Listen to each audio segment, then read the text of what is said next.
anak-anak semua, kita berjumpa kembali masih bersama saya, Pak SK.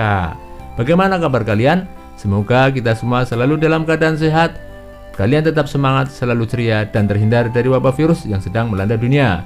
Hari ini kita akan belajar tema 4, subtema 2, pembelajaran kedua. Untuk itu siapkan buku dan alat tulis kalian. Namun sebelumnya, marilah kita berdoa menurut agama dan kepercayaan masing-masing. Semoga pembelajaran hari ini bisa berjalan lancar dan menjadi ilmu yang bermanfaat. Anak-anak, pekerjaan apa yang paling baik? Bagaimana sikap kita dengan pekerjaan-pekerjaan yang berbeda? Pak Made adalah seorang pelukis. Lukisannya banyak dijual di galeri. Pak Made sering mendapatkan pesanan untuk melukis wajah atau bentuk-bentuk lain. Berbeda dengan Pak Made, Pak Tony adalah penjahit. Pak Tony menerima pesanan orang-orang yang ingin membuat baju. Meskipun berbeda pekerjaan, mereka berteman baik. Tidak pernah terpikir oleh Pak Made bahwa pekerjaannya lebih baik daripada pekerjaan Pak Tony. Begitu pula sebaliknya. Pekerjaan setiap orang berbeda. Jangan pernah merasa bahwa pekerjaan kita lebih baik daripada pekerjaan orang lain. Setiap pekerjaan sama, yang penting memberikan manfaat bagi orang lain. Hal ini sesuai dengan makna sila kedua Pancasila. Ayo kita pelajari lebih lanjut. Amati gambar berikut ini. Sila kedua, kemanusiaan yang adil dan beradab. Mata rantai berbentuk segi empat melambangkan laki-laki. Mata rantai berbentuk lingkaran melambangkan perempuan. Mata rantai yang saling berkaitan melambangkan hubungan manusia satu dengan yang lainnya yang perlu bersatu dan saling membantu sehingga menjadi kuat seperti rantai. Berbentuk apakah simbol sila kedua Pancasila?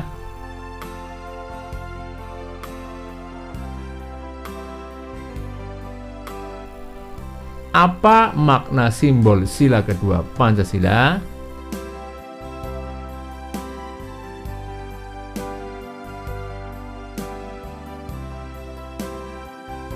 Sila kemanusiaan yang adil dan beradab bermakna 1. Setiap manusia setara dan sejajar. 2. Beradab dalam rasa, pikiran, dan tindakan. 3. Anti penjajahan. Dan 4. Mengutamakan kebenaran dan keadilan. Apakah sikap Pak Made dan Pak Tony mencerminkan sila kedua Pancasila? Jelaskan alasanmu.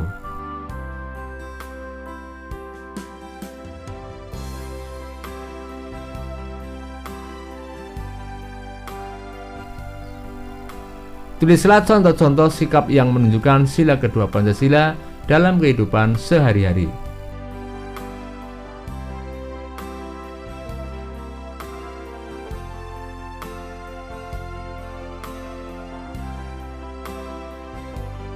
Anak-anak, perhatikan tayangan berikut ini. Dayu tidak mau sekolah.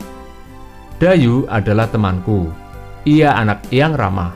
Meskipun lama tinggal di Jakarta, logat bahasa Dayu masih sangat kental dengan logat Bali. Hal itu membuat Dadu sering menertawakan Dayu. Dadu sering mengejek Dayu. Hal ini membuat Dayu sangat sedih. Ia menjadi tidak percaya diri untuk berbicara di depan kelas. Ia takut ditertawakan Dadu. Hari ini Dayu tidak mau masuk sekolah karena malu. Apa yang dilakukan Dadu terhadap Dayu?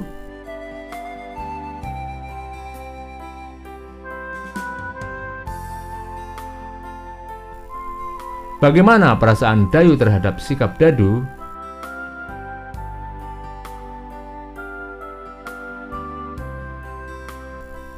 Setujukah kamu dengan apa yang dilakukan Dadu? Jelaskan.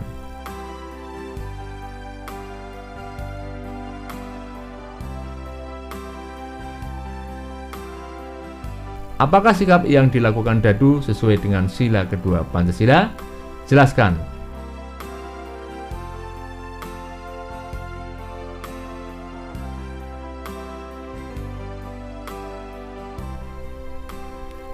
Mengejek orang lain artinya menganggap diri kita lebih baik daripada orang lain. Hal itu sangat bertentangan dengan sila kedua Pancasila, bahwa setiap orang setara. Ejekan dadu sangat tidak beradab. Tindakan dadu menyakiti perasaan Dayu. Tema 4, subtema 2, pembelajaran ketiga. Sekarang siapkan buku dan alat tulis kalian. Namun sebelum pembelajaran, marilah kita berdoa menurut agama dan kepercayaan masing-masing. Semoga pembelajaran hari ini bisa berjalan lancar dan menjadi ilmu yang bermanfaat. Aku ingin mengetahui pekerjaan yang kegiatannya memanfaatkan sumber daya alam sehingga kita bisa menikmatinya. Termasuk kelompok profesi apakah pekerjaan mereka? Mari kita pelajari bersama. Pernahkah kamu berpikir bagaimana para pekerja membuat pensil? Pensil awalnya adalah sebuah alat tulis dan lukis yang terbuat dari grafit murni atau karbon yang berasal dari alam. Sayangnya, grafit murni cenderung rapuh dan mudah patah. Seiring perkembangan zaman, saat ini dibuat pensil yang merupakan campuran dari grafit dan tanah liat. Proses pencampuran ini dibalut oleh media kertas atau kayu. Cara membuat pensil saat ini adalah dengan menghancurkan grafit dan tanah liat menjadi bentuk bubuk, kemudian dibakar selama kurang lebih 3 hari. Setelah itu, pensil ini dibentuk panjang dan tipis serta dibungkus kayu. Kayu yang telah ditebang untuk pembuatan pensil berasal dari pohon. Benda-benda lain yang terbuat dari kayu juga berasal dari pohon. Agar terjaga kelestariannya, pohon yang ditebang harus diganti dengan menanam kembali bibit baru dari tanaman sejenis. Selain itu, kita harus menghemat penggunaan pensil sebagai salah satu cara menghargai lingkungan. Berdasarkan teks bacaan di atas, ceritakan proses pembuatan pensil dalam kolom berikut.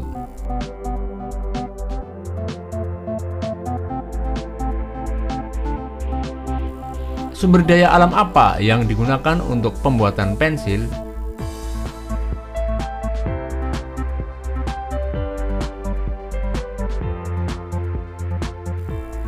Apa yang terjadi bila penggunaan pensil dan barang-barang lain terbuat dari kayu tidak dibatasi?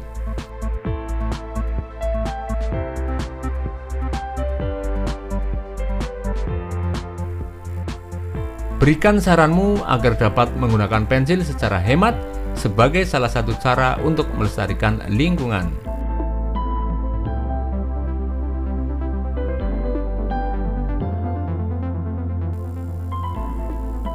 Anak-anak, barang-barang yang kita butuhkan merupakan hasil dari suatu pekerjaan.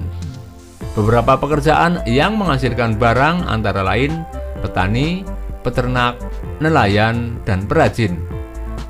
Selain pekerjaan yang menghasilkan barang, ada juga pekerjaan yang menghasilkan jasa atau pelayanan, seperti dokter, polisi, guru, dan pemangkas rambut atau tukang cukur.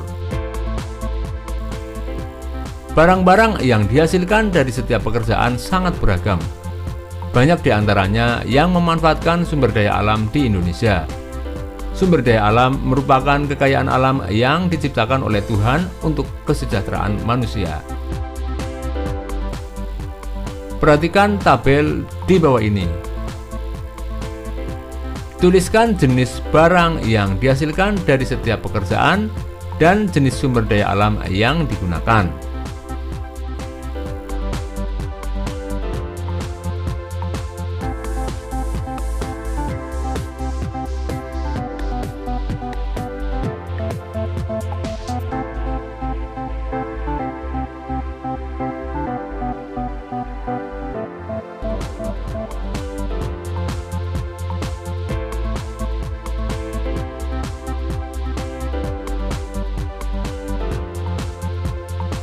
Amatilah tabelmu.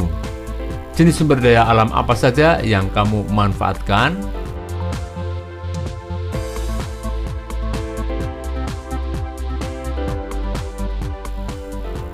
Bagaimana kamu menghemat barang-barangmu agar sumber daya alam dapat terjaga keberadaannya?